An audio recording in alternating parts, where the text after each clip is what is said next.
This Torah class is brought to you by TorahAnytime.com. Okay, good evening, everyone. Shalom Aleichem. Bruchim Abam. We continue the Iggeres HaGra. I want to remind everybody that the shiurim are now available on podcast tonight, 8:30. Mamish, an amazing shiur. Everybody is cordially invited to join us tonight at 8:30. Tomorrow, 11 o'clock is a shiur for Hakel Flatbush. It's going to be recorded probably just on podcast and then maybe Torah anytime later. And then 2:30, if you haven't signed up yet for the Shimru project, it is on the email. You could sign up for the Mar Makoimos. By the way, if you want to get the emails, you could go to the new website, rabbidg.com, and subscribe to the emails. Okay, so now we're talking about the Diburim. The Gra said everything a person has to give an accounting for every single word, even a light word, is not lost.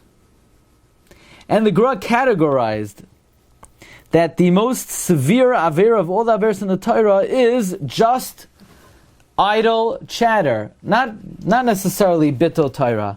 I mean, the idle chatter is a situation where obviously one is not learning during the course of the idle conversation, but we're going to be learning from the Gra, and this is maybe one of the main themes of the Iggeres HaGra, and it's something that we don't really give that much thought to. Everybody knows, okay, you can't speak Lashon Hara, and you can't speak by davening, and you can't speak improperly in a shul, but we don't really give that much thought when you're at a wedding and nothing's going on, and one tends to think that speaking is free reign. You could just talk, as long as there's nothing bad. And what we're going to learn from the Gra is that you have to have a purpose in what you say. If what you say does not have a purpose, then that's something a person has to consider. In fact, the Gra writes on the pasuk, Kol amal ha'adam lapihu, all of man's toil is for his mouth. Amru chachamenu zechreinim levracha, our sages teach us, shekol mitzvoisav v'soyroisav shel adam enoi maspik l'masha moitzi mipiv. All of one's good deeds, all of one's Torah, have a difficult time overcoming the words that he says. Now, this is something that Rav Goldberg takes issue with. What does it mean that all of one's mitzvos and Torah will not suffice for the words that one says? So he quotes the Medrash, that the Medrash brings Rav Shmuel Bar Ami, that when a person gathers mitzvos and masim tovim, it will not suffice to overcome the empty words that a person utters. Reb David Luria on his parish on the Medrash says that because speaking is a great principle, because speech is the fundamental difference between man and animal, therefore, all of one's good deeds will not be able to overcome the chet of lashon. Because think about it, what renders us a adam more than a behema is the faculty of speech. So if we're going to use it improperly, we cannot really overcome that. But Rav Goldberg wants to know, well, according to the Gra's Gersa, not only can our empty words not overcome our good deeds, but it sounds like they can't even overcome the words of Torah that we learn. Now, why would improper speech have a hard time overcoming one's Torah learning? And Rav Goldberg explains that based on a principle that we once spoke about, that if somebody speaks Lashon Hara, they can be jeopardizing the words of Torah that they learned. In other words, there's a concept brought in the Chovos HaVavos that if somebody speaks Lashon Hara about another, then one can actually lose their Torah learning and gift it to the one that they spoke about. So in that situation, one's Torah even cannot overcome the improper words that he spoke. Now, to me, it seems like the Gra is not just referring to Lashon Hara, it's referring even to Dvarim B'Telim. To me, it seems like the Gra is saying that if a person allows his mouth just to emit everything that's on their mind, I mean, everybody knows people, and you hear them talk, and you say, they have no filter. And not just because they're speaking Lashon Hara, not just because they just don't have the sense that did not need to be said. Why does anybody need to hear that, know that? It wasn't necessary. So it seems like the Gra is saying further that a person is very much categorized and identified by the way they use their koach hadibur. Then the Gra brings, Ma'u manusa shel adam ba'olam hazeh. What should a person's profession be in this world? In other words, what should your job be in this world? They ask you, what do you do for a living? I'm an accountant, I'm a doctor, I'm a lawyer, I'm an electrician, I'm a rabbi, I'm a plumber. What do you do for a living? The Gemara says that in this world you should have one profession. Learn the art of keeping your mouth closed. Yasim atzmai kilim. Make yourself as if you're silent. Because by human nature, people speak without cheshbain. And it requires great proficiency and skill to learn how to close your mouth. V'yadbik sivsoisav kishtei rechaim. Seal your lips like two millstones, very tightly. You know, millstones, they're mamish brushing up against each other, otherwise there's no friction. So use your lips. In other words, if your lips are a little bit over and you could still make a sound. But when your lips are sealed shut, then nobody hears from you. That's the best way to be, without any sound.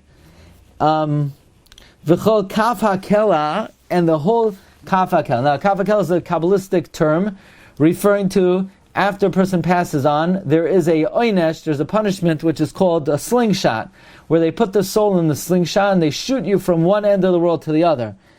So what that is exactly, that's beyond the scope of this shir. But kol kaf hakel, the whole punishment system of being slung like a slingshot, is behevel piv shel dvarim b'telem, is for empty chatter of nonsense. The al kol dibur hevel, for each word of empty word, tzarich lehiskaleya, you need to be slung misoifa olam v'yad soifai, from one end of the world to the other. Who says this? That comes from the Zohar HaKadosh. The Zohar says, now it doesn't mean person will be, but it means that conceptually, that's what a person deserves. Meaning a person should give such attentiveness to every word that they say that each word is considered something that they should cheshben. So I have this painting that used to be in my parents' house. I think I mentioned it yesterday. So we have over here Shtika, which is the third one of Rabbi Salanter's Midas. We once spoke about it. I think we spoke about it on July 4th. Right? The last legal house. Shtika, Yachshav es hatayela shebedvarav koidem sheidaber. Reb Nosson, you had a list, right? You had a chart. So the third one, think about the value of your words before you omit it. Now, says the Iggeres HaGra, V'chol zeh b'dvarim yiseirim. Everything I spoke out until now is talking about extra words. But usher words, oy va'avai, that we'll talk about Emerz Hashem Monday. But everything we're learning today is talking about extra words. Dvarim yiseirim. So I want to share with you the Rambam. The Rambam in Perkei Avos, in the Perish HaMishnayos, Parak Aleph, Mishnah Yud Zayin. The Rambam is going on the Mishnah. Shimon Benoi says, my whole life I grew up among the Chachamim and I never found anything better for the body than Shasika. So the Rambam categorizes all speech into 5 categories. Number 1, Dibur, which is a mitzvah, like Talmud Torah. Number 2, that which is Asur, Lashon Hara, Rechila, Sheker, Nivel Peh. In other words, there are 2 things. There are 2 types of speech that there's nothing to discuss. When it comes to Talmud Torah, speak. There's no limit, there's no cap. Although the Gemara does say that you should teach your Talmidim b'derech kitzara, teach it in a concise way, but that's just for clarity's sake. Sometimes you hear somebody and they're wordy. They said a lot of words, but they didn't offer a lot of content. But that doesn't mean there should be a cap. In other words, when it comes to Talmud Torah, there's no limitation. Then Lashon Hara, Rechila, Sheker, Avada, it's Aser, Mamish Aser. Then the Rambam has something called Ma'os, disgusting speech. What's disgusting speech? It has no toyelas. Just, shooting the breeze. What did Pliny do? What did this king do? What did this president do? Did he concede? Did he not concede? When is the election ratified? Is it not ratified? Did he cheat? Did they not cheat? The answer is they cheated. Obviously they cheated. But what are you going to do about it? It's not worth talking about. But to talk about stam sicha betela. Sicha betela is just stories about things that happened. And the Rambam says people of good standing try to avoid speaking about it. And the Rambam says Rav, the student of Reb Chia, never spoke a sicha betela his whole life. Then there's a fourth category, dvarim that are not mitzvah, but it's beloved. For example, to talk about sages, chachamim, to speak about their good qualities.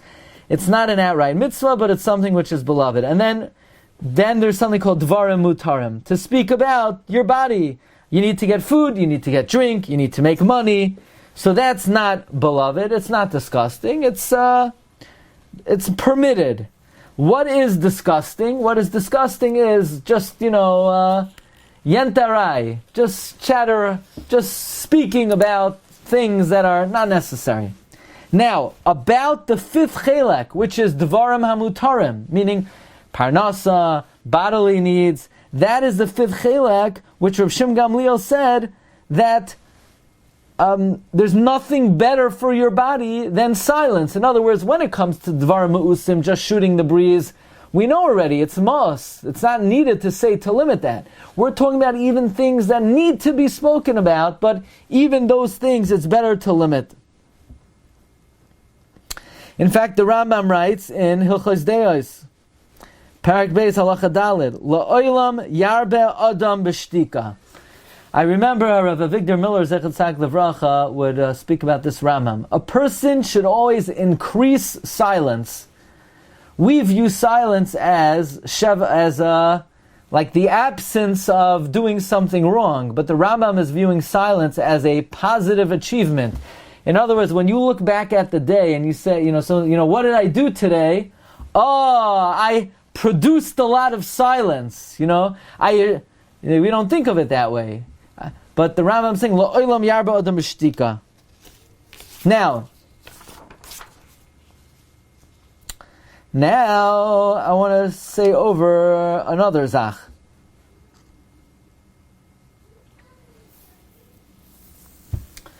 Why would there be a problem in speaking dvarim b'telim, even if it's not dvarim ha'asurim? So there's Gemara in Sanhedrin Daf Tzadi Gimel Amud Beis. Chananya, Misha, and Azariah, when they would stand before the king, they would force themselves not to laugh and not to talk. Rashi says they would not speak dvarim b'telim. So we see from here that there's a concept that when you're in the presence of a great person, you don't open your mouth. In other words, if you ever had zechus to be standing in front of a great Gadol b'Yisrael, or even an important person, many people, I won't say everybody or even most, but many people have the good sense that in their company you don't open your mouth. It's not your place. Who are you to open your mouth in the presence of such a great person? So, says Rav Goldberg, if you don't open your mouth in front of a Melech Basar V'Dam, if you recognize you're in the presence of the Melech Malchei Amlachim, that will limit your speech. In fact, I would like to suggest that it's a beferish pasuk in Koheles. I remember Rav Miller quoted this. Ata Elokim Hashamayim, God is in heaven. Va'ata ba'aretz, you're on earth. Al ken yu dvarecha ma'atim, therefore you should speak little. Meaning, if you realize God is watching you, that will curb the amount of speech that you put in. And Be'ezus Hashem, next time we're going to declare the following chakira. In the Sefer Toldos Adam of Reb Shlomo Zalman of Volozhin, he says over from his brother Reb Chaim Volozhiner, Reb Chaim had the following chakira. We know the Gemara in Yuma says Yotes Amud Beis v'dibar tabam, you should speak in Torah and not dvarim b'telim. Is the reason you shouldn't speak dvarim b'telim because it's bittul Torah, or even if you're in a place where you're not allowed to learn, like in the mikvah, you still shouldn't speak a lot? Meaning, why shouldn't you speak dvarim b'telim? Is it so you don't, because it's bittul Torah, or is it because it's inherently wrong? Now, according to what we just said, it's because there's an awareness you're in the presence of Hashem. L'chayra has nothing to do with Bittul Torah. We will discuss that further, B'ritz Hashem, next Monday. Tomorrow, 2:30 is Shimru Meleches Zoireya. You could sign up, get the Mar Mekayimos. Wishing everyone a great day. Your regular Zoom? That's on the regular Zoom. Yes. Yes. So are we allowed to talk about the Pirates, the Steelers, the Penguins? Is that Torah and Taylor? I know the Mets for sure. What about the Pirates, the Steelers, and the Penguins? If they win, it's a completely different Indian. Then that's a different discussion. Only if they win. But Baruch Hashem, Well, you might have Baruch a Hashem. the Steelers this year. All right, everyone, have a good one. You've just experienced another Torah class brought to you by TorahAnytime.com.